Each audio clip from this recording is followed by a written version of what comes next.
Calorimetry सिद्धांत पर कुछ प्रश्न हैं जो हम बनाने जा रहे हैं।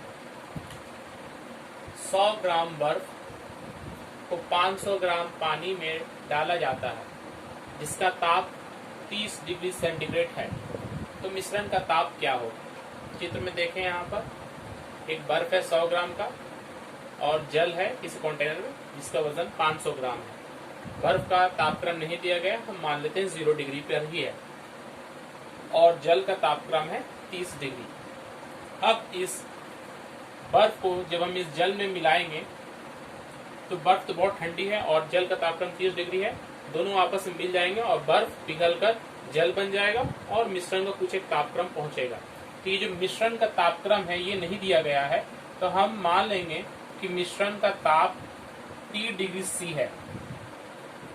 मिश्रण का ताप जब हम T डिग्री सेंटीग्रेड मान लेंगे तब हम देखेंगे कि बर्फ जो है यहाँ पर ठंडी वस्तु है और जल जो यहाँ पर गर्म वस्तु है।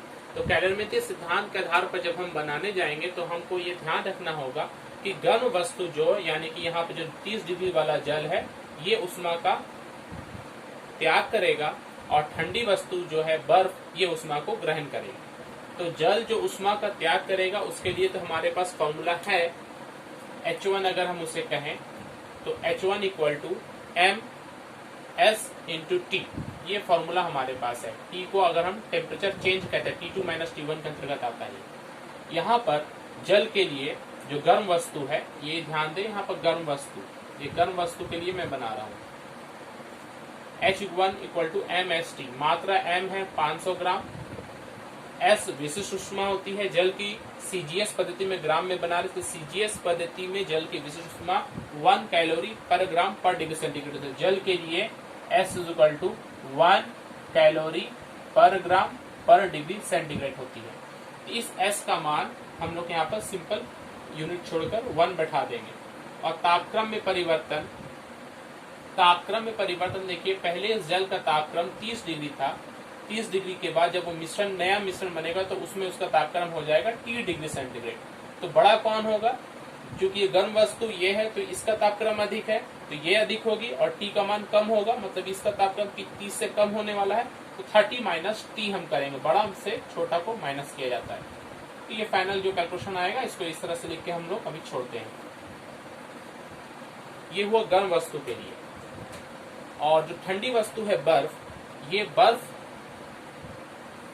बर्फ के लिए चूंकि ठंडी वस्तु ये उष्मा को ग्रहण करेगी, इतना ही उष्मा को वो ग्रहण करेगा, इससे हम लोग H2 कह सकते हैं। मगर यहाँ पर ध्यान देंगे कि H2 जो है ये 2 पार्ट्स में है। पहला, बर्फ 0 डिग्री पर है, ये जल की उष्मा को ग्रहण करके पहले पिघलेगा। जब वो पिघलता है तो उसके तापक्रम में कोई अंतर नहीं होता, वो 0 डिग्री पर ही रहेगा, मगर वहाँ गुप्त उष्मा की आवश्यकता होती है। बर्फ की गुप्त उष्मा 80 कैलोरी पर ग्राम है। तो गुप्त उष्मा के लिए जब हम उष्मा निकालते हैं तो M इंटू L होता है, प्लस उसके साथ ही साथ ये जब बर्फ पिघल कर 0 डिग्री वाला जल बन जाएगा उसके बाद क्या होगा, उसके बाद वो T डिग्री तक जाएगा, क्योंकि मिश्रण का तापक्रम T डिग्री है। तो हम लोग यहाँ पर ये फॉर्मूला ही लगाएंगे MST। H2 दो चीज से मिलकर बना है, गुप्त उष्मा और एक बोधगम्य उष्मा। मतलब ये बर्फ से जल बन रहा है और जल का जब तापक्रम 0 से बढ़ के कुछ होगा तब ये आएगा। H2 इक्वल टू M, मात्रा तो 100 ही है, L जल के बर्फ की गुप्त उष्मा होती है, पिघलने की गुप्त उष्मा 80 कैलोरी पर ग्राम, जिसे हम L कहते हैं। इसे ध्यान दें, ये टॉपिक होगा। L इक्वल टू 80 कैलोरी पर ग्राम, इसमें सेंटीग्रेड नहीं है, बस पर ग्राम है। तो 100 इंटू 80 प्लस 100, मात्रा तो वही है, ये जल बन गया। S कितना है, 1 होगा ही। और तापक्रम में परिवर्तन यहाँ पर देखें, ये जो पिघलने के बाद जो जल बना है उसका निकाल रहे हैं हम, तो वो 0 डिग्री पर है और उसका तापक्रम 0 से बढ़कर धीरे धीरे जो मिश्रण का तापक्रम कॉमन टेम्परेचर है T तक जा रहा है। तो ये T इस समय बड़ा है और 0 इस समय कम है, क्योंकि ये ठंडी वस्तु है तो इसलिए इसका तापक्रम जो होगा वो कम होगा। तो 0 कम होगा, T बड़ा होगा, T माइनस 0। इसको यहाँ सॉल्व कर लें थोड़ा।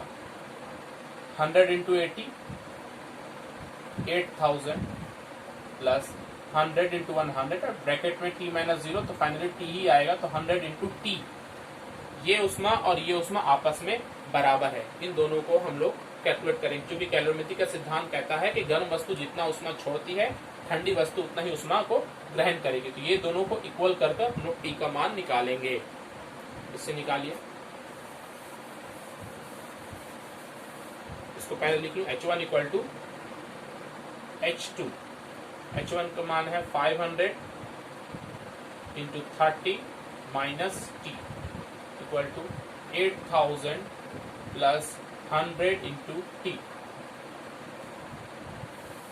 यहां से टी का मान निकालें, मल्टीप्लाई करेंगे 5 into 3 15, 15,000 minus 500 T, 8000 plus 100 T. T को एक तरफ ले जाए और नंबर को एक तरफ ले आए। 15,000 माइनस 8000, 100 टी माइनस उधर चला गया 500 टी, माइनस हो जाएगा 15 में से 8 जाता है 7 और 7000 इक्वल टू 100 प्लस 500 मतलब 600 इंटू टी। टी को यहाँ रहने दे, 600 को डिवाइड कर दे equal to T. 70/6 equal to T equal to 70/6 का वैल्यू परफेक्ट तो कटेगा नहीं, कैलकुलेशन हमें करना पड़ेगा।